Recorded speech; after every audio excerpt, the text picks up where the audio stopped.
This channel is supported by TrueFire. TrueFire is an online library of lessons from some of my favourite players. There's thousands of lessons on there. You can use the promo code JNC40 to get 40% off of any of their courses. This was a Christmas present from Walrus Audio, putting it to good use. I had a question on a live stream last night, which was, why have you sold like 95% of the amps that you've ever owned? And this was Hamza, I think, that asked this. And I thought, it's a good question. I think it might even be a slightly higher percentage than that. But it's like most of the amps I've had. So maybe if I've had 40 or 50 amps, I did do a video once where I kind of tried to remember every single amp that I've ever owned and gone through. The amps that I've got in my house that I currently see as my own, because there's some gear that's like on loan from companies like this. I've got a Pro Reverb from 1965. I've got a Fender Deluxe Reverb reissue. And I've got this Rift Matchless Lightning clone. Other than that, I've got a Henriksen Bud, and that's what I use actually on the live stream so that I can hear stuff. That's like it. So I've had loads and loads of amps over the years, so I kind of wanted to talk about my feeling on some of this stuff.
There was a thought for me kind of through lockdown and maybe prior to lockdown where I thought actually I'd quite like more amps, and you definitely see like there are people on YouTube and in life that have huge amp collections, and you know, you'd see like behind them, or for instance like Sonic Drive Studio, John has like a whole like load of different heads and stuff.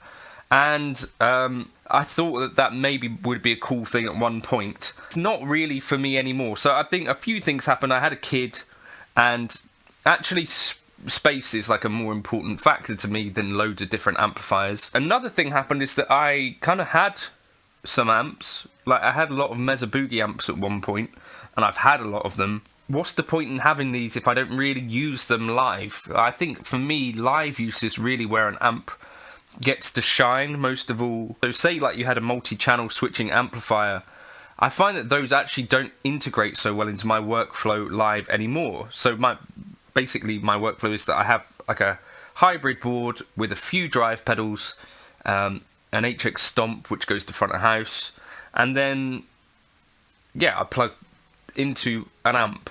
So for me, most of the stuff that I need is like a pedal platform amplifier.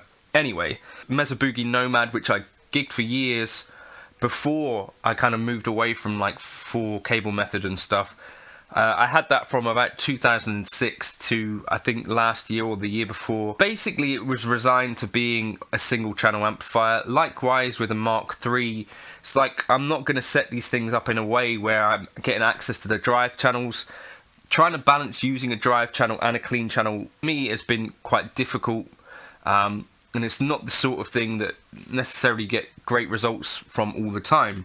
So that is kind of one of the key reasons why I've shifted away from multi-channel amps in general towards more of a, like, finding a clean pedal platform that works for me. And it turns out that Fender cleans were basically what I was looking for all along, like the Fender normal channel on a Deluxe Reverb, Pro Reverb. That works for me fantastically well. The other thing was, well, if I'm not using these pieces of gear, then in some ways I, in my head, just viewed a tube amp as like a liability, particularly if you think about something like a Mesa Boogie Road King, which I bought just because it was a dream amp at one point, and I kind of did a video on it. It has some really cool tones in there, an incredible piece of gear and engineering, Lyle, if you're watching, but also a huge liability, because if anything goes wrong on that amplifier, like, who am I going to find that's going to be able to fix a Mesa Boogie Road King in the middle of nowhere in Devon? There are not that many sort of reliable amp techs around. I mean, not to throw anyone under the bus, but my buddy Jake has had an amp with a guy for like 6 months, and is not really hearing from him anymore. So it's just a situation where, you know, you might have something like a Mesa Boogie amp that is just gonna one day become something that's not going to be a Mesa Boogie amp anymore. Like, it's not the same thing as like a Boss Katana or like a Fender Tone Master, where you hear about those things breaking, where it's like, well, okay, it cost me 200, 300, 400 quid. I guess Tone Masters are way more expensive than that, actually, are they?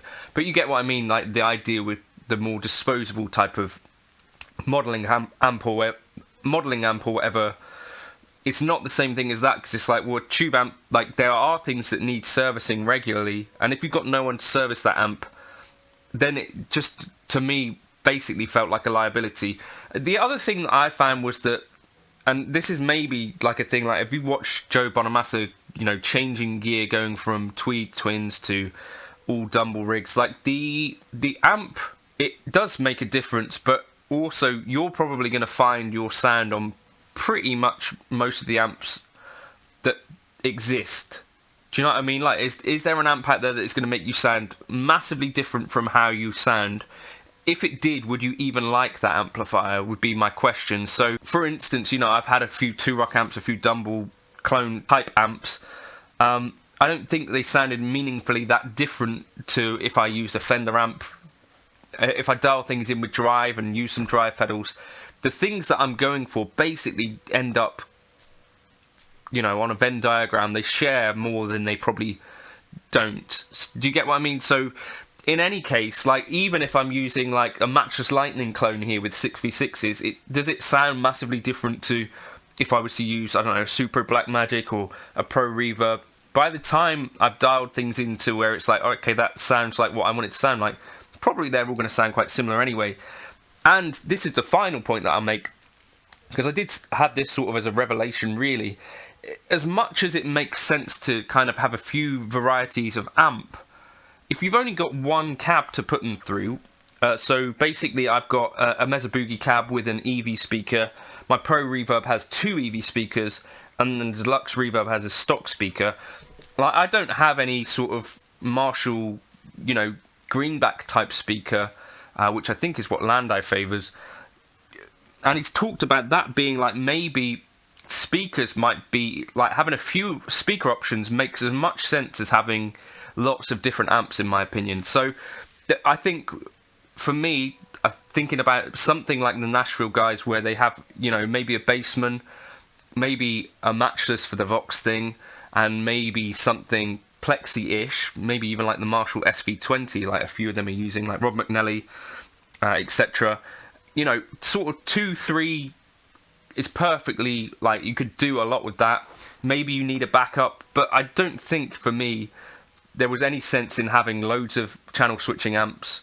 I can get drives that I really like from pedals, and I felt like I don't actually want the liability of having these things that can kind of just start to go wrong at any stage. You know, capacitors start to fail and all that sort of stuff. I thought, actually, I'd rather have less amplifiers, specifically for those reasons.